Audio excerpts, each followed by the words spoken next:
નમસ્કાર મિત્રો, સ્વાગત છે તમારું આજની એક નવી વાર્તામાં। મિત્રો, મારું નામ ધર્મેશ છે અને હું ધોરણ 12માં અભ્યાસ કરું છું। મારે હવે વેકેશનની રજાઓ પડી ગઈ હતી એટલે હવે મારે મિત્રો જોડે ક્રિકેટ રમવું અને કબડ્ડી રમવા સિવાય બીજું કોઈ કામ હતું નહીં।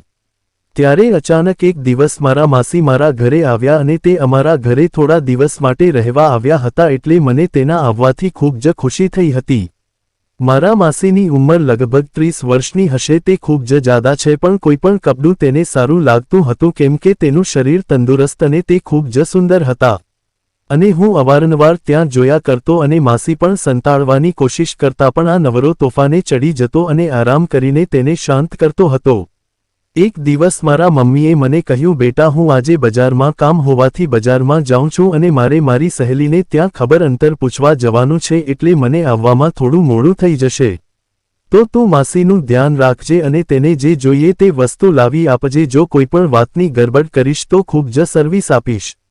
આટલું કહીને મારા મમ્મી જતા રહ્યા પછી હું મારા રૂમમાં ટીવી જોવા માટે જતો રહ્યો। થોડીવાર પછી માસીએ મને બૂમ મારી, ધર્મેશ તારા માટે જમવાનું બનાવ્યું છે, તું આવીને જમી લે। હું બોલ્યો, સારું માસી। મારા માસી પછી તેના રૂમમાં ચાલ્યા ગયા અને હું જમીને મારા રૂમમાં પાછો ટીવી જોવા બેસી ગયો। બપોરના લગભગ 2 વાગ્યા હશે। હું ટીવી જોઈ રહ્યો હતો ત્યારે મારા માસીએ બૂમ મારી, ધર્મેશ અહીંયા આવ। હું માસીના રૂમમાં ગયો તો માસી આરામ કરતા હતા। તેણે મને કહ્યું, ધર્મેશ આજે મારી કમરમાં ખૂબ જ દુખાવો થાય છે તો પ્લીઝ તું મને થોડી માલિશ કરી આપને। મેં કહ્યું, હા માસી જરૂર। પછી માસીએ મને તેલ આપી। હું બોલ્યો, માસી આ તેલ રહેવા દો, હું ટ્યુબ લગાવી આપું। પછી હું મારી માસીને ટ્યુબ લગાવી અને માલિશ કરવા લાગ્યો।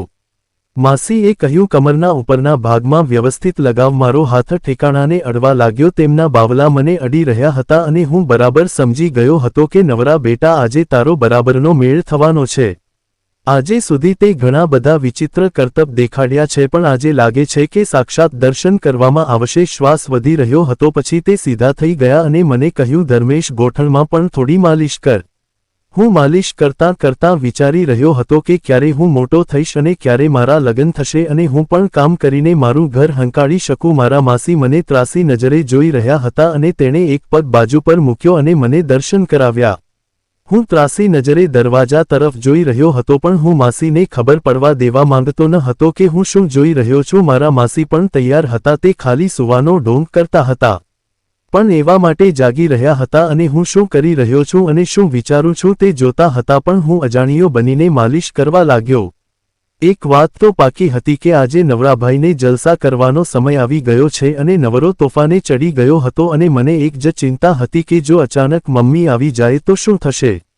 એટલે હું ફળી ફળીને દરવાજા સમૂહ જોતો હતો। માસીએ કહ્યું, ધર્મેશ થોડોક હાથ ઉપર આવવા દેને। તેની વાત સાંભળીને હું તો કેમ ગભરાવું। પછી મારો હાથ એક છેક સુધી જવા દીધો। મને લાગ્યું કે સફાઈ હમણાં જ કરી લાગે છે।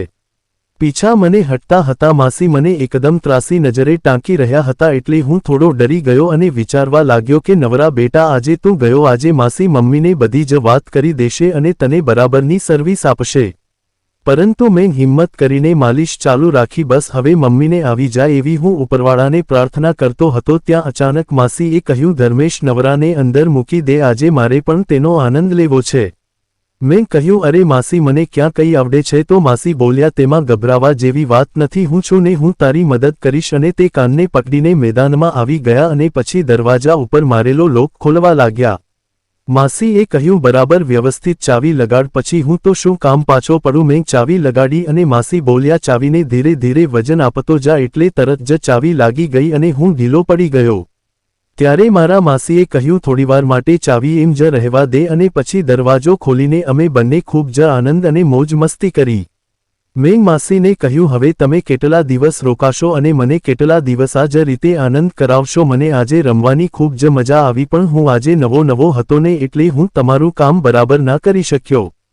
ત્યારે મારા માસી બોલ્યા, દીકરા દીના ક્યાં દુકાળ પડ્યા છે। આપણે બંને આવતીકાલે ફરી વખત એક નવી ગેમ રમીશું। જ્યાં સુધી હું અહીંયા રોકાઈશ ત્યાં સુધી તને રોજ નવી રમત શીખવાડીશ।